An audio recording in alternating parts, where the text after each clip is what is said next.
Assalomu alaykum do'stlarim, bolalar, xabaringiz qalay? Желтоқсан айының ортасына жақындап қалдық.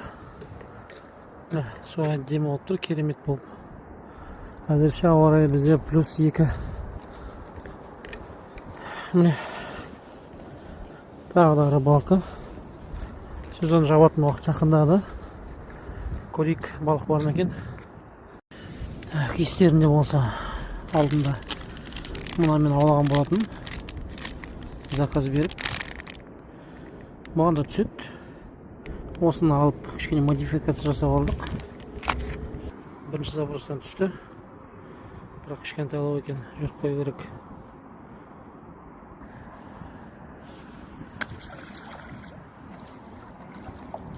Мына негізі оригинал осы астындағы ғой.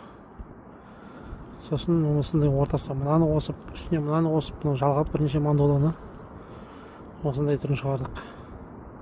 Бірінші заброста түсіп тұр. Жалпы балық дейтін ондай көп емес, аз жалпы. Күн салқындағасын ба? Күн суықтап баратыр күннен күнге. Осындай чехня.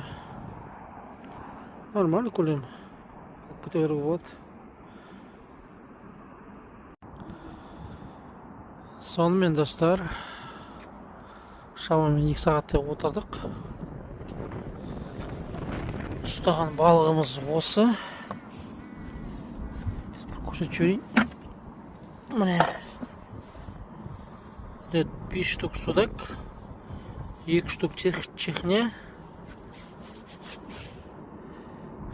Осымен осы жылға судағымыз бітті деп ойлаймын осы.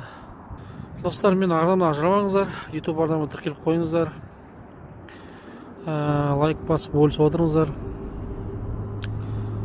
Бұйырса, Алла қаласа тағы да видеолар салып тұрам. Еліміз аман, жұртымыз тыныш болсын. Ассаламу алейкум.